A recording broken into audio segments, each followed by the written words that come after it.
Hare Krishna, Dandavad Pranams. Continuing our recitation on Lord Shri Krishna Chaitanya's pastimes. Today is a new Leela about Advaita Acharya. One day, Advaita Acharya became overwhelmed by the mood of the gopis. He began to dance while all the other devotees enthusiastically sang.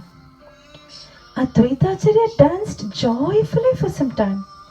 Then, feeling great humility and distress in pain of separation, suddenly he fell to the ground. Holding a straw in his teeth, Advaita Acharya began to roll on the ground as if intoxicated with the divine nectar of love of Godhead, Krishna Prem. Advaita Acharya continued to dance for several hours, but the devotees became exhausted and they could not keep up with him. Finally, the devotees were able to quiet Advaita Acharya. They made him sit down and they all sat around him. Now, seeing that Advaita Acharya had become somewhat at peace, tranquil, Srivas Pandit, Ramai and few others went to take a bath in the Ganga. Soon, however, Advaita Acharya again became overwhelmed by feelings of distress. Distress why? Because of pain of separation from the spiritual world. As they increased in intensity, he began to roll in Srivas's courtyard. At this time, Lord Chaitanya was resting at his house. But news of Advaita's feelings of humility and moroseness somehow reached him. Now the Lord always soothes his devotees' unhappiness. He came to Srivas's house and saw Advaita Acharya lying in the courtyard. Lord Chaitanya took Advaita by the hand and led him into the temple room, closing the doors. He smilingly said, "Advaita, tell me, what is your desire right now?"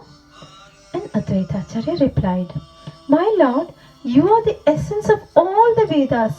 I want only you. What else is there to desire?" The Lord laughed mildly and said, "Here I am. What more do you want?" Advaita Acharya insisted, "What you say is true. Here you are before me, the absolute truth. Yet, I would like to see your mystic opulence.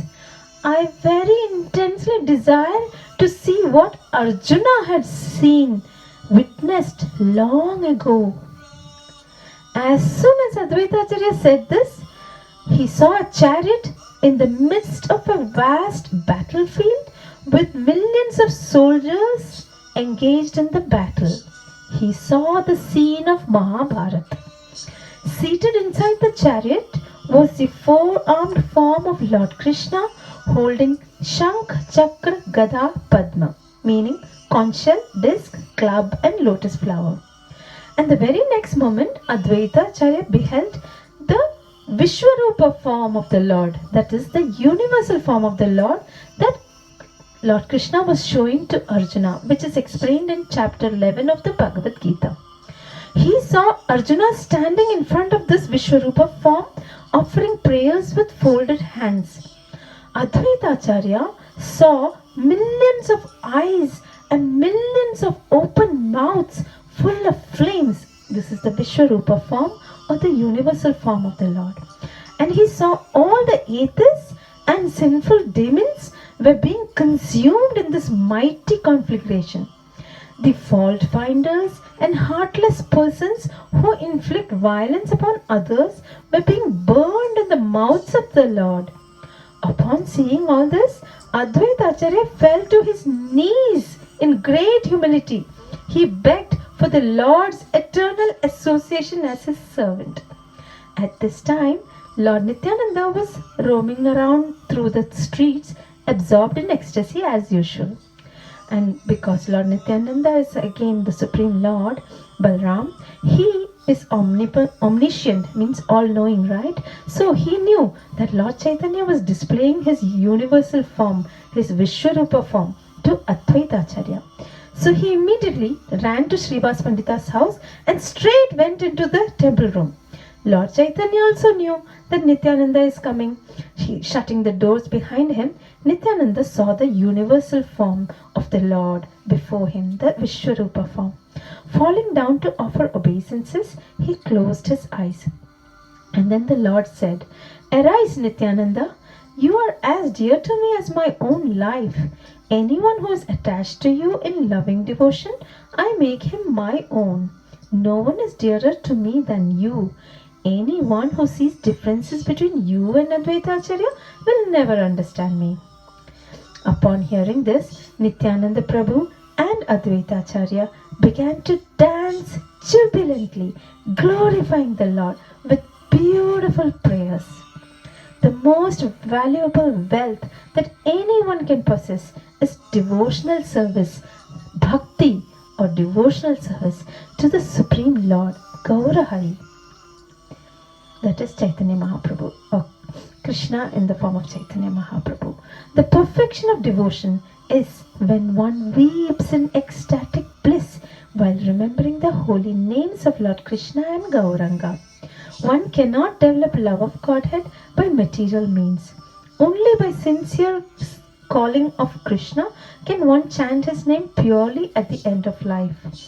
This state can be attained if one hears with implicit faith the narrations of Lord Chaitanya's pastimes.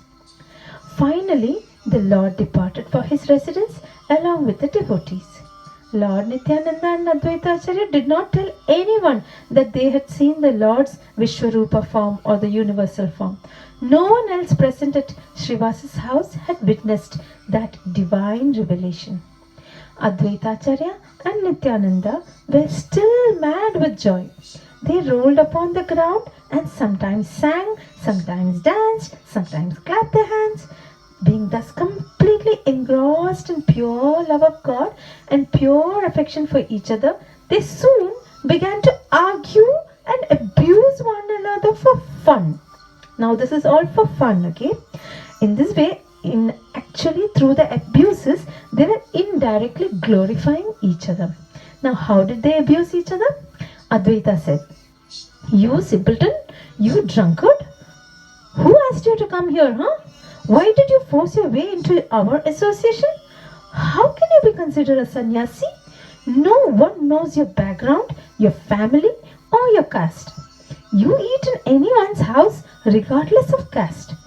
How can a mad, intoxicated person like you deserve to be in the company of Vaishnavas? You had better leave now or you will find yourself in real trouble." Now, through these abuse, Advaita Acharya is glorifying Nityananda that he is beyond all this. He is not a sannyasi, he is beyond a sannyasi. He is not affected by family, by caste or any of this. So you please take it in the right sense. Now, further continuing on this, Lord Nityananda replied, "You bald old man, Buddha, better keep quiet. If you want to see my strength, then I will give you a few smacks. You old Brahmana, you have no fear. I am an Avaduta renunciate and I am the Lord's own brother. You are a great householder with a wife and children, but I am a renounced sannyasi, fully self-realized. Even if I hit you, there is nothing you can do or nothing you can say. Still, for no reason, you are trying to show off in front of me, huh?" This enraged Advaita Acharya even more.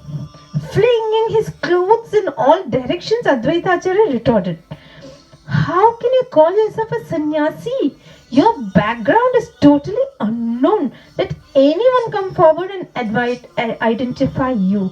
You are a thief, ready to eat anything. You claim to be in the renounced order of life, but a sannyasi does not ask for anything. Whereas you fill your belly 3 times a day without fail. This Srivas cannot discriminate between people of different castes, and so he has allowed you to join the association of devotees. He does not realize that this so-called Avaduta will ruin everyone's caste and reputation.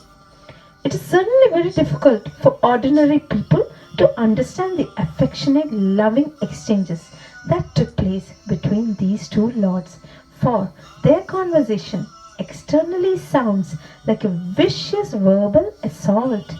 No one should commit the spiritual blunder of supporting one against the other, because actually they are eternally not different from each other. Advaita Acharya and Nityananda. Hare Krishna, Dandavat Pranam.